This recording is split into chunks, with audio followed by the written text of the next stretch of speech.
تفصیلات کے مطابق regional police officer Dera Ismail Khan محمد سلیم مروت نے ضلعی پولیس سربراہ ڈیرہ محمد شفیق کے ہمراہ چیک پوسٹ علاقہ تھانہ درابند کا دورہ کیا۔ چیک پوسٹ کی عمارت اور سیکیورٹی صورتحال کا مکمل جائزہ لیا۔ اس موقع پر S P investigation Shabbir Khan, S S P T D Iftikhar Shah اور S D P headquarter بھی ہمراہ تھے۔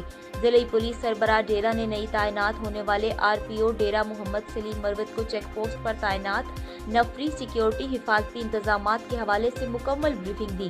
آر پی او ڈیرہ نے چیک پوسٹ کے دورے کے دوران چوکی کی عمارت کے مختلف حصوں، رہائشی بیرکس اور سنتری پوش کا معائنہ کیا۔ اس موقع پر آر پی او ڈیرہ نے ضلعی پولیس سربراہ ڈیرہ کو ہدایات جاری کرتے ہوئے کہا کہ پولیس کی جان و مال کی حفاظت اور محفوظ چوکیات وقت کی اہم ضرورت ہے۔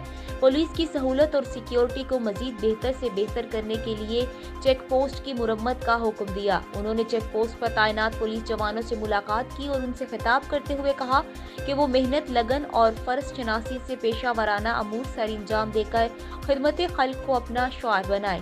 دوران ڈیوٹی بل پروف جیکٹ اور ہیلمٹ کا استعمال لازمی کریں، اپنی ڈیوٹی کے دوران کسی قسم کی غفلت کا مظاہرہ نہ کریں اور موجودہ حالات کے مطابق الرٹ ہو کر اپنی ڈیوٹی سر انجام دیں۔ پولیس کا بنیادی فرض عوام کی جان و مال کی حفاظت کے لیے ہے، اب لہٰذا فرض اور ڈیوٹی ایمانداری سے سر انجام دے۔ اس میں کسی قسم کی غفلت اور لاپرواہی برداشت نہیں کی جائے گی۔ رنالہ خورد تھانہ سٹی کی حدود میں چوری اور ڈکیتی کی وارداتوں میں کمی نہ آ سکی۔ نواحی گاؤں 12 نے ایل کے قریب ڈکیتی مزاحمت پر ڈاکوؤں کی فائرنگ کے نتیجے میں الیاس نامی شخص شدید زخمی۔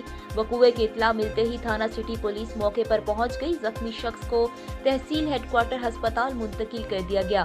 پولیس نے ڈاکوؤں کی تلاش میں علاقہ بھر کی ناکہ بندی کر دی۔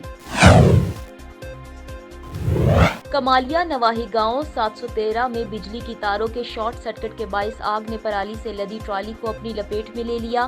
ٹرالی ڈرائیور نے حاضر دماغی سے کام لیتے ہوئے جلتی ٹرالی کو آبادی سے دور لے گیا۔ پرالی سے لگنے والی آگ سے لاکھوں روپے مالیت کی ٹرالی اور پرالی جل کر راکھ ہو گئی۔ ٹرالی کو آگ، تاریں پرالی میں پھنسنے پر لگی۔ پرالی کی اوور لوڈنگ کی وجہ سے تاروں سمیت کئی میٹر گلی میں بکھر گئے۔ آگ لگنے پر بھاگنے کی بجائے ٹرالی کو آبادی سے دور لے جانے پر ڈرائیور کو شاباش۔ تاریں اور میٹر ٹوٹنے سے گاؤں کا آدھا حصہ بجلی سے محروم ہو گیا۔